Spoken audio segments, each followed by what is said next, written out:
Everybody to this review session for lecture number 5 given by Amit Misra on strain rate dependent mechanical behavior. Today we'll be going over the problems that Amit gave us during the last lecture and perhaps some other problems that he wanted to bring to our attention today. So Amit, I hand it over to you. Okay, so do you see my PowerPoint screen? Yes. Okay, so everybody, I am, as you are signing in, we had the first homework problem I've put on the chat. Feel free to write in your response anytime during the call. It's very helpful to reflect upon the times we are facing and learn from it. So let's see, go to the next slide. So this is the first we had, and I have my responses as well,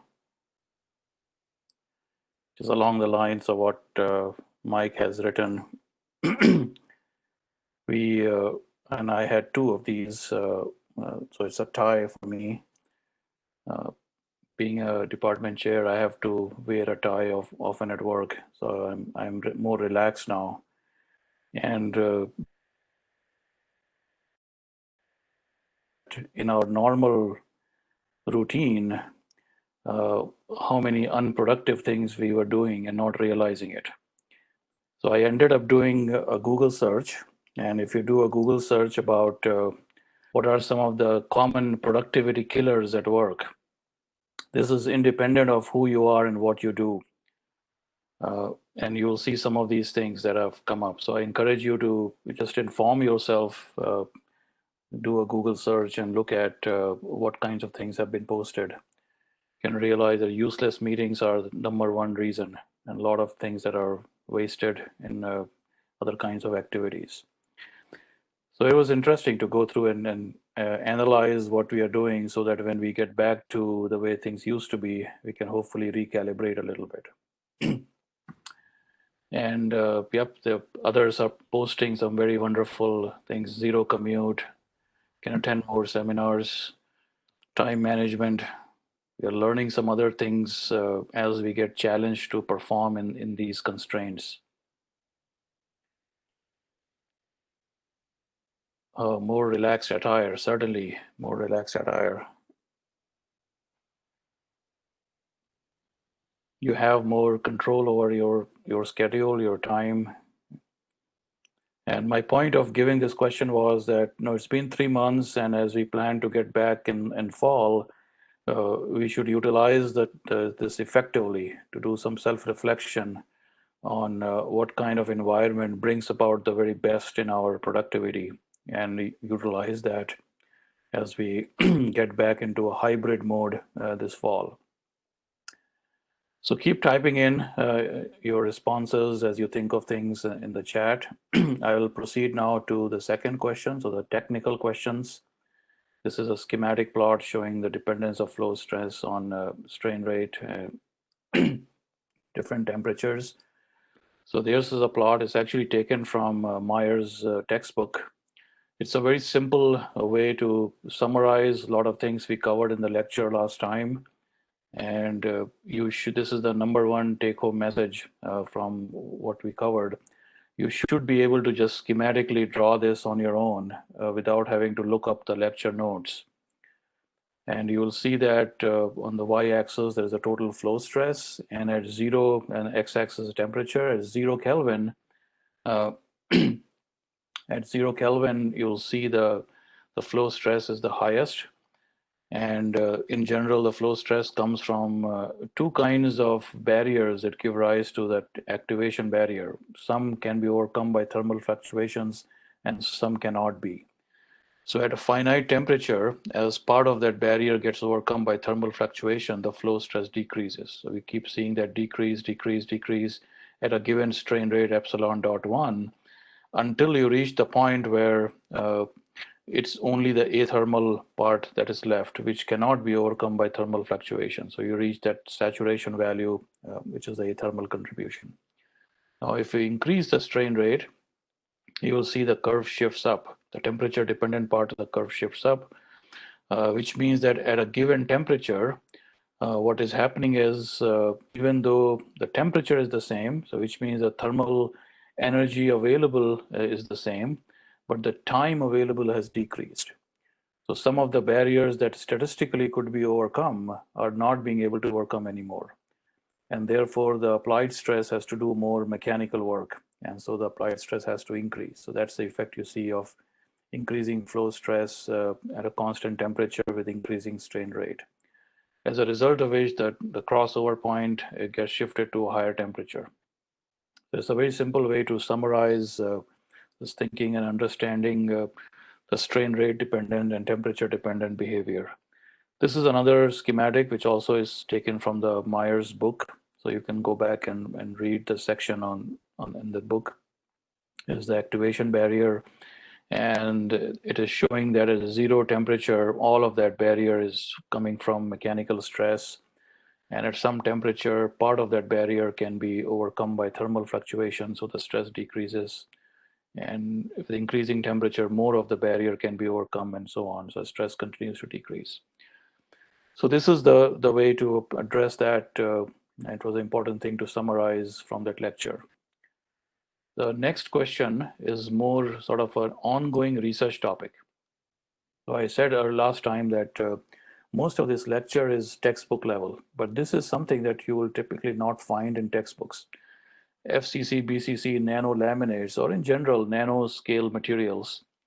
And the question is there a fundamental size effect that would arise from reducing interface spacing that will reflect in strain rate sensitivity and activation volumes? And the short answer, I will show several slides to explain this, but the short answer is yes, you can expect that the unit mechanism, the unit deformation mechanism that scales with the obstacle will be affected, because as the interface spacing is reduced in the nanometer scale, you see more and more of the interface dominated mechanisms that become active. And so that will reflect in the length scale and therefore the activation volume that is involved in the deformation process. So you should expect a lower activation volume and slightly higher strain rate sensitivity in nanolaminates compared with the bulk pure metals, especially FCC metals.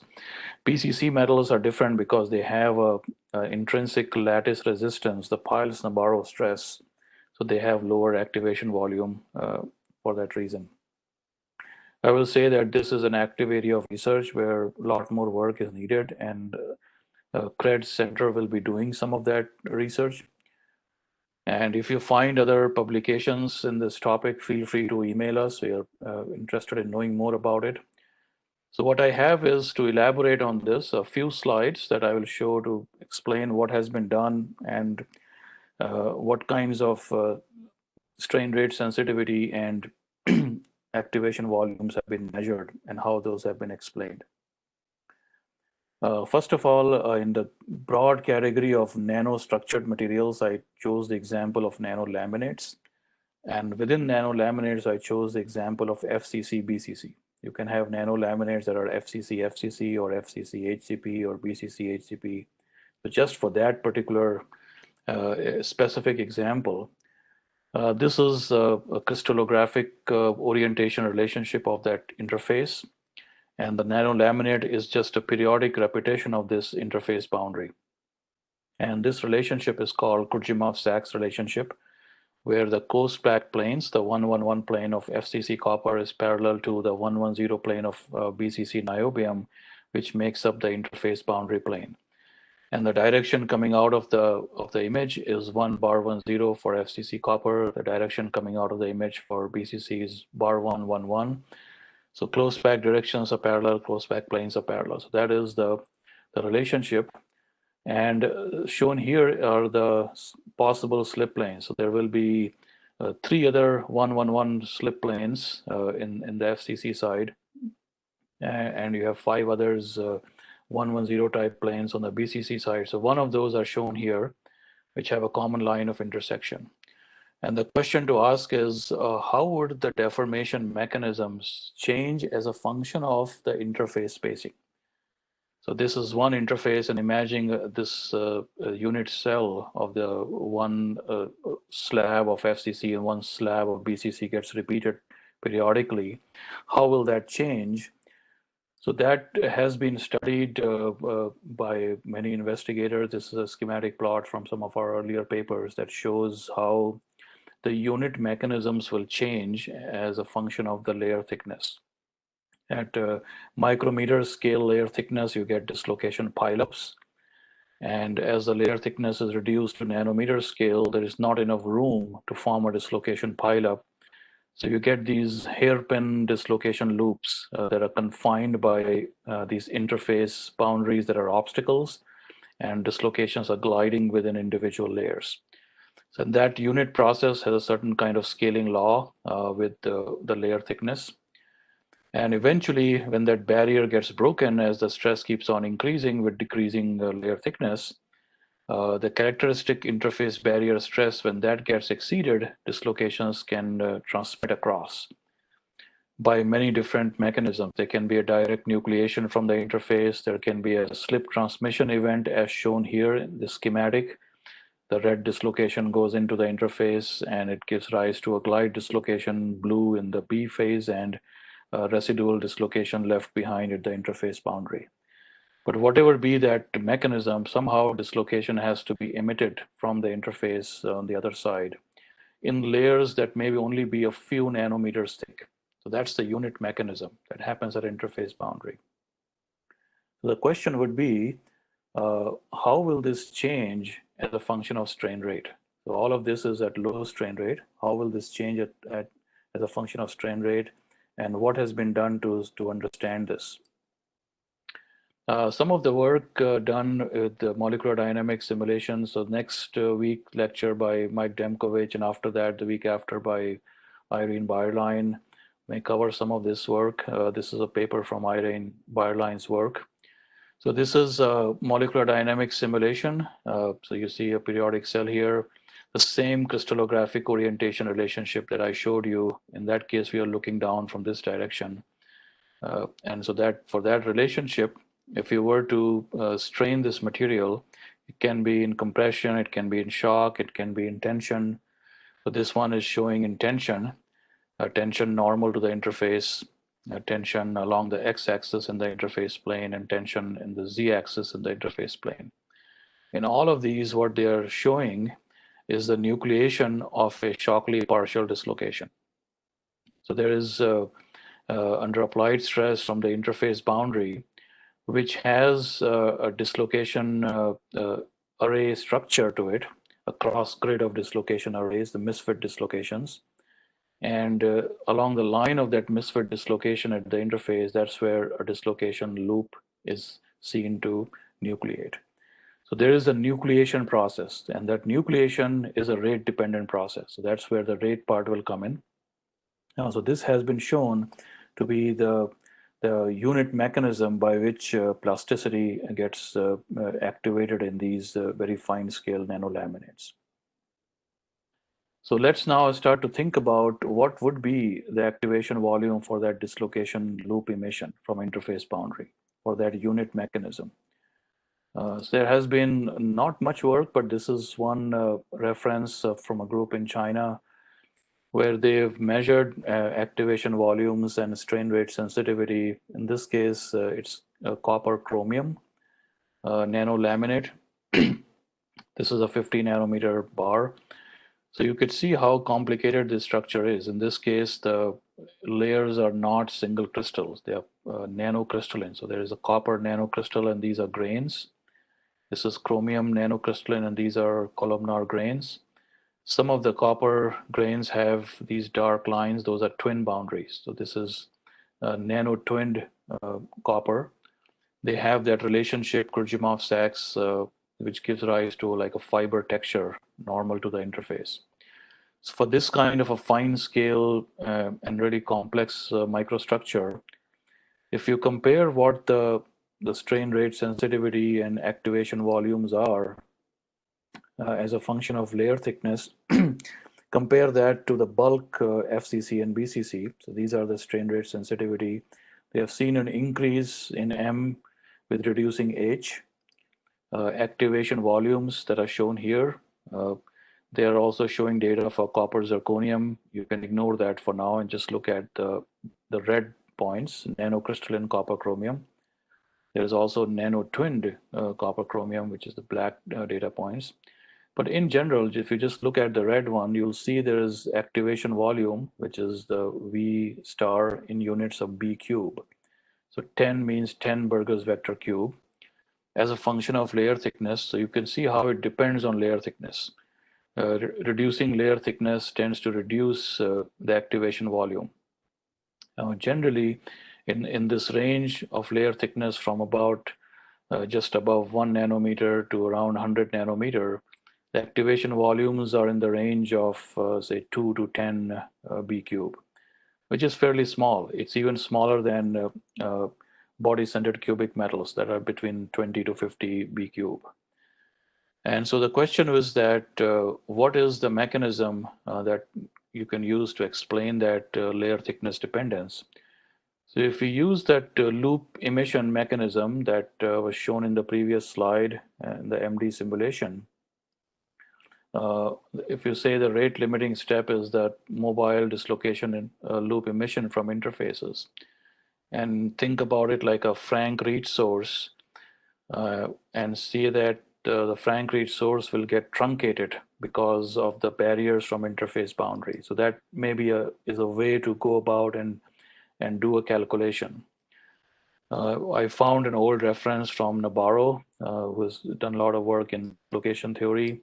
And so here in Nabarro's paper, this Actamet 1990, he has tried to calculate the rate dependence for a Frank-Reed source, not for nanolaminate, just for a bulk material. And he has shown that there will be a rate dependence for just the activation of a dislocation loop from a Frank-Reed source, going from a stable configuration to under stress to an unstable configuration where it can glide away from the pinning points. So using that idea, what these investigators did is apply it to the case of loop nucleation from an interface in a nanolaminate. And in this case, what happens is the size effect comes in. So the layer thickness H, which means the dislocation loop cannot freely expand to the way it can in a bulk crystal. There are no other barriers constraining it. And so that brings in the H dependence in this process of the dislocation loop emission and making it into a mobile glide dislocation that will glide away. So this is the concept. The equations that they have used in the paper there's a lot of assumptions made, and it's very approximate, but they have tried to derive something that is relating the flow stress to or activation volume to layer thickness, something along the lines of what they measured. So you can refer that in more detail, but the point is that there is still more work that needs to be done to understand activation volumes and be able to calculate that for a material of given size and given microstructure. So these, what I'm showing here are empirical measurements and some hypotheses of how you could explain that. But there is still more work to be done to develop expressions for activation volumes in terms of microstructural features. Along those lines, if I'll show one more work, this is also from Irene Bayerlein and co-workers at Los Alamos. This is now a shock simulation. The previous one was just uniaxial tension. In this case, they have a nanolaminate. This also is FCC, BCC, copper niobium, 5 nanometer, 10 nanometer layers, 20 nanometer layers, sorry, 2.5 is A, 5 nanometer layers is B, 10 nanometer layers is C, 20 nanometer layers is D, where they only show the niobium layer, and then E is just the bulk niobium, which is taken to be at the Hugonian elastic limit. And you'll see that in A, B, and C, the partial dislocations are emitted from the interface, whereas in D, where the layer thickness is 20 nanometer, the loop is nucleated away from the interface. Now, this is what they observed in this shock simulation, where they are just, the shock direction is shown here, coming down. In the simulation, they just hit it with a piston at a certain velocity, might be say 600, 700 meters per second, and that generates the shock wave. But the idea is that with this kind of simulation, they are seeing a size effect where at small sizes, the mechanism changes from loop nucleation in the bulk to loop nucleation at interface boundaries. So it has been, at least with MD simulation, confirmed that under shock condition, one could expect loop nucleation on both sides, copper and niobium, from the interface boundary. And relating that to the strain rate and developing expressions for activation volumes will be the future work. There's also other kinds of systems where they have not seen such a strong dependence. So this is where it gets a little complicated. Copper tantalum is an example. It's a recent reference. And here they are claiming they have not seen much dependence. But there's not much explanation of why and what is the detail of microstructure. And it's a short article. So there's more work to be done. Here, neta equals 1 just means copper and tantalum layers are equal in thickness. So there is still a lot more work that needs to be done to understand the deformation mechanisms. This is earlier work in the copper niobium system, where they measured strain rate sensitivity for pure niobium film or pure copper film and for some multi-layers, and they saw differences compared to the bulk behavior. And this is activation volume in B cube for copper, bulk, and thin films as a function of hardness. So with increasing hardness, which means decreasing size, they see a decrease in activation volume. And so there's a lot more work that needs to be done. If I were to broaden this is my last slide on this problem. If I were to broaden this from nanolaminate to other kinds of nanoscale geometries, nanowire, nanotwin, nanocrystalline single phase, and say how general is this behavior. So it turns out that similar effects are seen in other kinds of systems where the constraint comes not from the interface boundary, but from a grain boundary or a twin boundary, which is a special kind of grain boundary, or a free surface. So the plot that's shown here is strain rate sensitivity M as a function of either grain size or twin thickness. And the red points are from nano-twinned copper. So this is copper with a high density of twin boundaries. And as the twin boundary spacing decreases, you'll see an increase in strain rate sensitivity and a corresponding decrease in activation volume. Likewise, in polycrystalline copper, as the grain size decreases to nanometer scale, there is an increase in strain rate sensitivity. In the inset here, they have shown a single crystal copper where they have taken the size of the pillar or the size of the specimen itself. And as that, this is 100 nanometer, that's 1 micron, is getting below 100 nanometer. And you'll see again a dependence based on the size of the specimen itself. In this case, the dislocation nucleation will be from free surface. In the case of grain boundaries, it will be from the grain boundary. There was one article I found, this is from work by Ting Zhu, who is at Georgia Tech with some collaborators. Sorry, this is just jumping back and forth. And for a single crystal material, what they see is as a function of the diameter of this pillar or post or whatever you want to call it, as it is being compressed, the strength increases as a function of decreasing diameter of the pillar. And up to a point, and then it sort of begins to flatten over. And the way, by doing dislocation simulations, atomistic simulations, they believe this crossover from this blue curve to that red curve is a change in mechanism. The blue curve means frank read sources are being producing mobile dislocation. So it's a collective behavior, very similar to what would happen in a bulk material, in a bulk crystal. But when the size becomes very small, then the Frank-Reed sources cannot operate, and the dislocations sources get starved. It becomes essentially dislocation free. And in that case, dislocations have to be nucleated from the free surface. And since it's a nucleation phenomena, it becomes strain rate sensitive. And so as a function of decreasing strain rate, you see that red curve will drop. As the strain rate decreases, the strength will drop.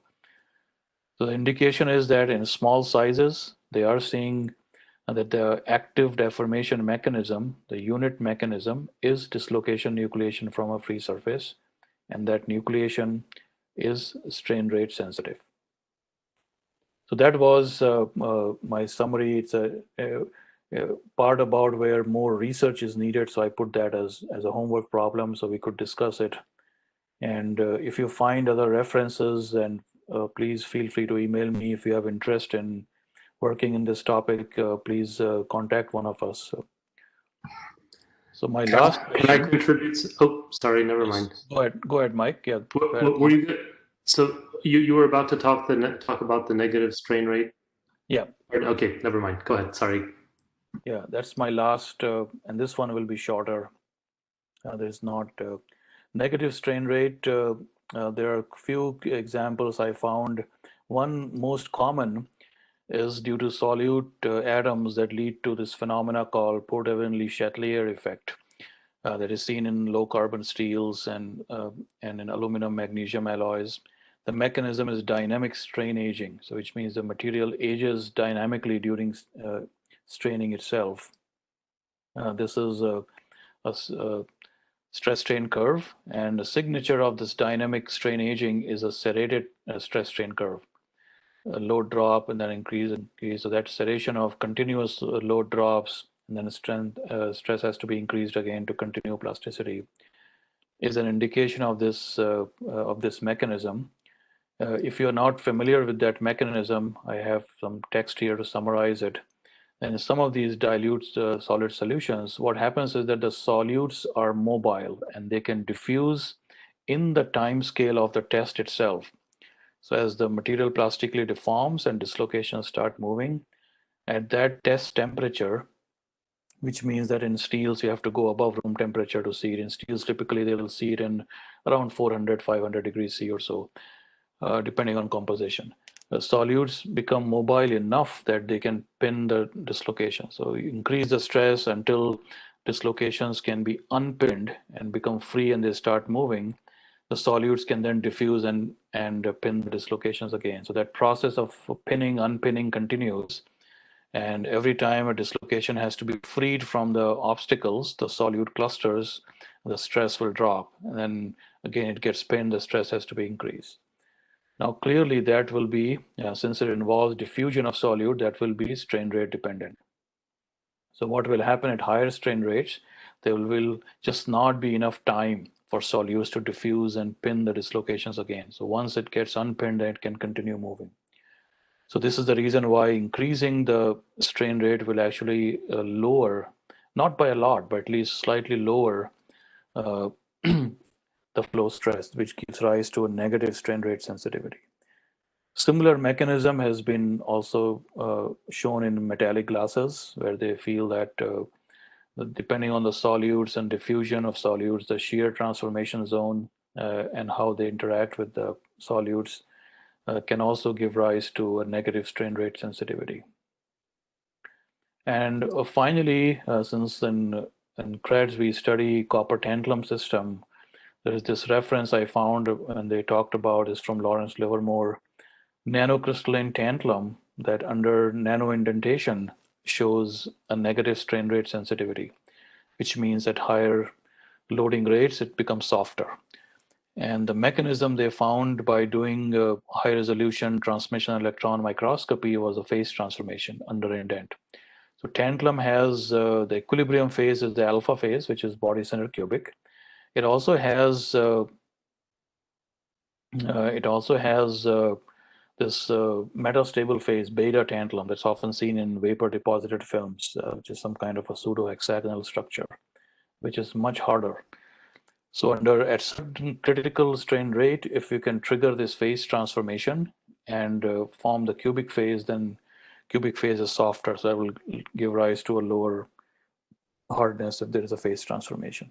So that was the reason why. So basically 3 kinds of mechanism. One is if there is a phase transformation to a softer phase, or metallic glasses where shear transformation zones are affected by solutes that are diffusing at comparable time scales, and dynamic strain aging in solid solutions. So those are the mechanisms. So I think that covers the homework problems. If there are any questions, you can unmute and ask. I can go back and clarify further. You can also email us anytime. This is an ongoing process. So I'm going to stop here and hand it over to Mike to see if there is any other Q&A. Thanks, Amit. Floor is open, so if you have a question, please just unmute yourself and go ahead and ask.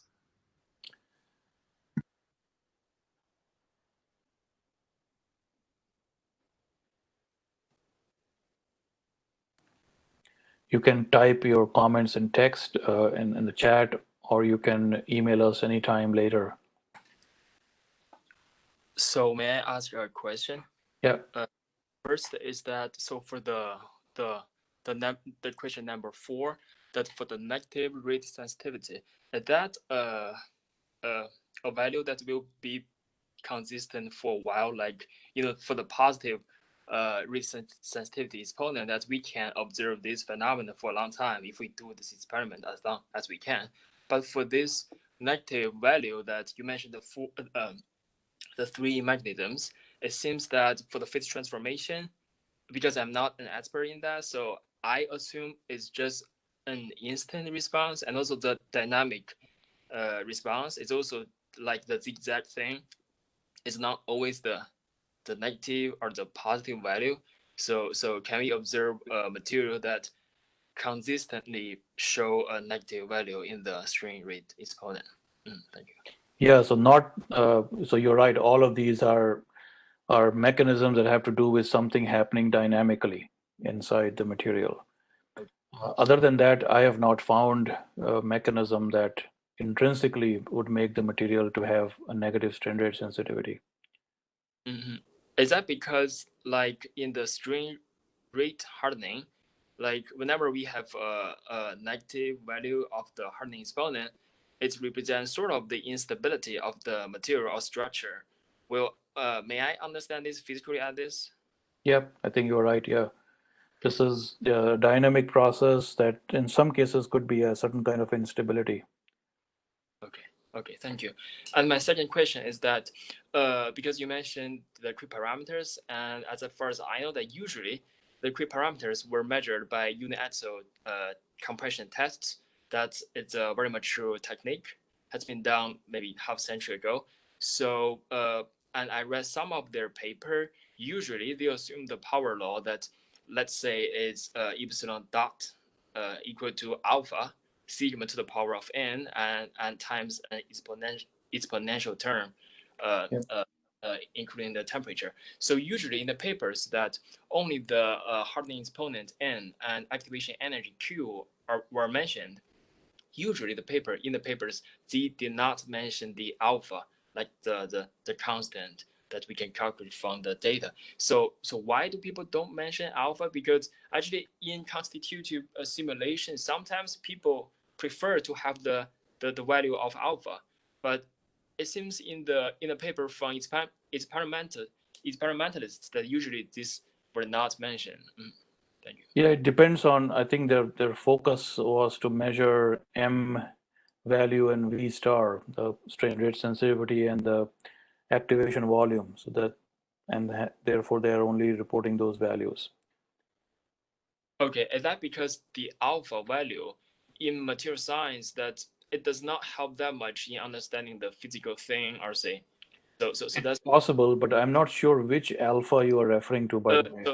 Okay, so do you have a constitutive relation in on your slides, like the power law, like the constant in front of the whole power? Oh, the constitutive relation for flow stress is equal to some constant epsilon dot to the power m, that one? Right. What I'm saying is the strain rate. For the strain rate hardening power law, it's strain rate equal to alpha. It's a constant times stress to power of n times exponential term of temperature minus q over kt. That thing. So I'm talking about the alpha front of the stress and temperature part. So it's a constant if we do the log plot of the strain rate versus time, or strain rate versus ln strain rate, or versus ln temperature term. That Right. will be constant. Yeah. So I'm just wondering, because actually this can be easily reported, but usually in material science paper that I did not find it. So is there a particular reason people don't report it? It's not that meaningful physically, or I think if they are focusing on the rate-dependent mechanisms, then that's probably the reason why they are focusing on the rate-dependent part comes in from what is in the exponential. And the prefactor would determine some kind of a baseline threshold. And so maybe in some other cases where that threshold becomes important, they do mention that. In some of the creep types of tests at elevated temperature, where you also get rate-dependent behavior. And in that case, they do talk about some threshold value, and so there the prefactor may become more important. Okay, thank you. And a follow-up question is that, so because people usually don't mention the value of alpha, so by the if we so basically alpha is a parameter that just to balance the dimension in the equation. So in that sense, we can just calculate the alpha as the reference strain rate over reference stress to the power of n. So in that sense, for the reference stress, if I use the initial yield stress of the material, that's a good estimation of the reference stress. It depends on I think the constitutive model generally will use some kind of a reference that could be the flow stress at 0 Kelvin, generally what is used. And they get that by extrapolation. They get a lot of data as a function of temperature, and they extrapolate that to 0 Kelvin. Okay. But then again, there are different constitutive models, and it's up to how they want to define the reference. Okay. Thank you so much. And my last question is that because you mentioned the nano-indentation, so how do you see the progress in characterizing the creep parameters from indentation tests nowadays? Even though there are some works by George Farr and also Nix, but do you have any comment on this for the creep property? Thank you. I think what has been done so far is very limited. I think it's improved a bit because you do want to be able to measure without having to deal with vibration issues, because the measurement is being done in very small volumes. And if you're changing the rate and you want data very quickly, then all the data acquisition system has to be such that you are able to measure the real material property. So there is need for more advancement in better instrumentation. And George Farr and others are working in that area, trying to develop machines that will allow to do high strain rate testing from small volumes. So that still remains to be a challenge in instrumentation, which I believe will produce more. Once we have better machines that can allow us to test at higher strain rates, there will be a lot more data that will come out. Okay, thank you. What is, thank you for your question. What's your name again? Yupeng Zhang. Yupeng Zhang. And are you from Texas A&M? Yes, I'm a student of Alan. Oh, Alan, a PhD student. Yeah. Okay, thank you for your engagement. Yeah, I appreciate it. Thank you. Hi, I have a question here. My name is Felipe. So I've been seeing lately in the literature people working in ramp compression experiments that work with the so-called Steinberg-Gunnan model, which tries to apply a model that is strain rate independent. I'm not sure if you're familiar with this model, but I've seen that it's being used a lot in the literature, especially for high pressure compression. So I don't know if you have any comments on that model. Actually, I'm not familiar with that. Has it been applied to metallic systems? Well, I know that it has been applied to diamond and copper. Okay. So, yeah. Could you write the name into the Yeah. chat box just so that we know what exactly it is? Because if this is, you said it's used in high pressure, so we do plan to do some experiments at the HPCAT facility, and we can certainly. I am not familiar with this one, but I will. I think it's happy to mostly look up. people in Livermore, so they want to have an estimate of how the plastic strain could evolve in the megabar experiments that they are performing, and they assume some things which I'm not entirely sure what is the range of validity. For example, the ratio between the shear stress and the flows stress or the deviatory stresses. So there are a lot of assumptions in the model that I'm not sure that they even hold for these huge pressures. Yeah, I'm not familiar with that. If you send me an email or just write in the chat box the name of we can look up and point you to the right direction. Here's the original paper, and I will try to find them. I will look it up. Thank you. Sure. Can I make a quick comment regarding that? Yes, please. So, yeah, like you were saying, the Steinberg-Guinan model is strain rate independent. And then, so it's got a pressure and a temperature term. But if you go one step further to the Preston-Tonks-Wallace model, that includes strain rate. And so a lot of, like, I'm in like material strength research a lot. So I see the Steinberg-Guinan and the Preston-Tonks-Wallace model compare to each other a lot.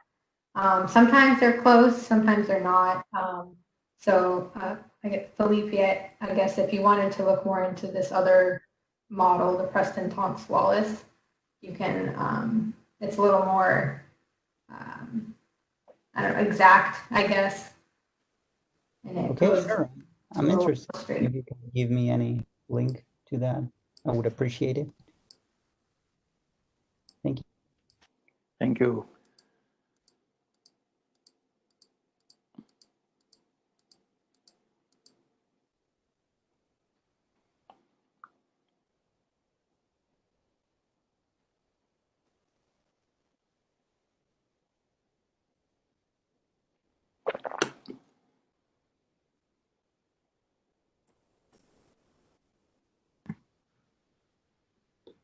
Okay. If there are no more questions, then I propose to wrap it up here. I see here that Gaia Rigi put in her email address. So whoever it was that was asking the question about the Steinberg-Guinan model, as well as and I guess if you're also interested in the Preston-Tonks-Wallace model, please make sure you get that email off of the chat box before we go. Okay. Okay, thank you. With that, I wanted to thank you all, and I look forward to seeing you on Monday when I'll be lecturing. Great. Thank you. Bye, Bye-bye. everybody. Have a good weekend.